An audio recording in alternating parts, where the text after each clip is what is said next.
So in the previous video you have seen that rack IDs, okay, with map group with the state, and that one you have seen that in the output while writing the stream we are using the output mode as update. Okay, so whenever there is a change in the temperature, it will going to show up.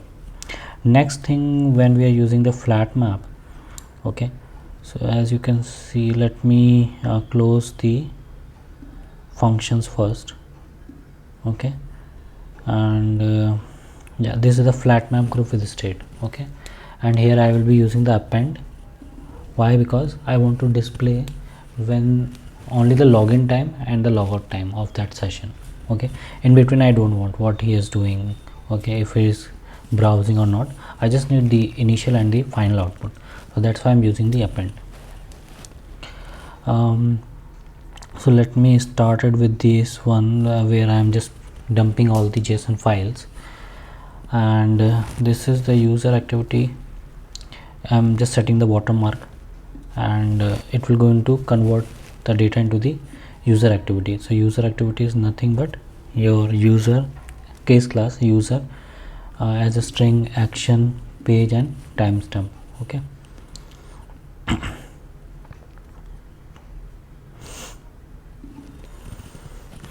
user activity. Okay, so I'm grouping by the user. Okay, then I'm using the flat map group with the state. Here I'm also passing the initial, I mean the previous state and the new state. Output mode as append, okay, timeout, and then the update across all user activities. Okay, I'll tell you why we are using append here, because what we want is with each data, okay, I want to see the output, not in the final output, but I want to see, I want to instruct the Spark that, okay, track the all the data of the user in the append mode, okay, not in the update mode, otherwise it will be overridden. Okay, so it will go inside this method, and this is nothing but the schema, okay, with the user action, page, and TS. This is the user activity schema, right? Okay, so let me open this one. So here I'm using the user session status existing or non-existing. If it is existing, then I'll get the previous state, otherwise new state will be going to create it with the new user session state. Okay, group by the sort by the timestamp, and then that state I'll going to update the old state with the new state with the user session state, passing the method with the initially I mean the current I mean the previous one and the previous session state and the new user activity. Okay, whatever I have got it, the new user activity, so that I'm going to pass. And if you look at this one,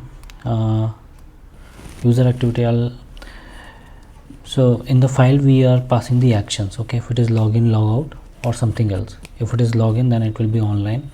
Start time will become the whatever the user start time was, and once it's done, and the last time will be the same. So start time and the last time would be the same of that particular user. So let's see if it is same.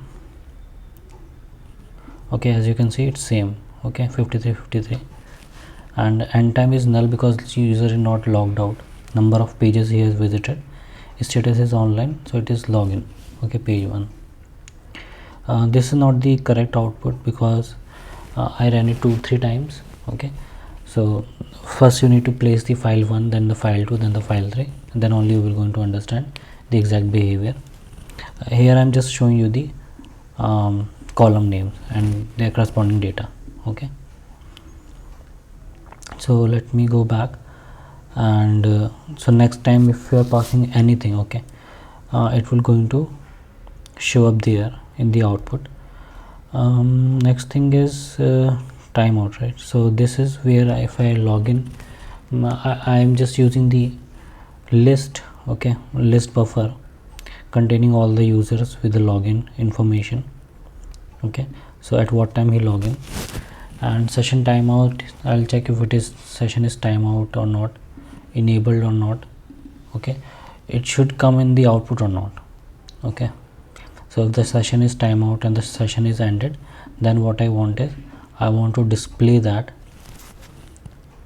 I want to update the, obviously I want to remove the old state. Okay, whenever I am going to remove the old state, it will going to come up in my output. Okay, session is timeout, the end time would be get current mark millisecond. Okay, so whatever the timestamp of the watermark which we have set 30 minutes, okay, that time it will going to come up.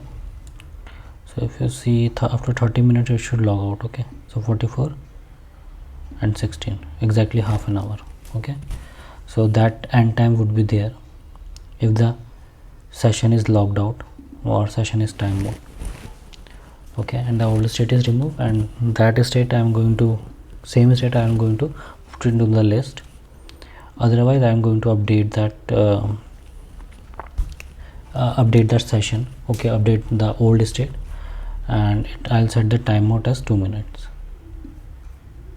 Okay, and the other difference with the flat map is you need to pass the iterator. Okay, so as you can see, we need the iterator to iterate. Okay, so that's the only difference we have with the map and the group. So in the flat map it will going to return the iterator. Yeah, and then we'll going to display that. Okay. So that's all for this video. Thank you.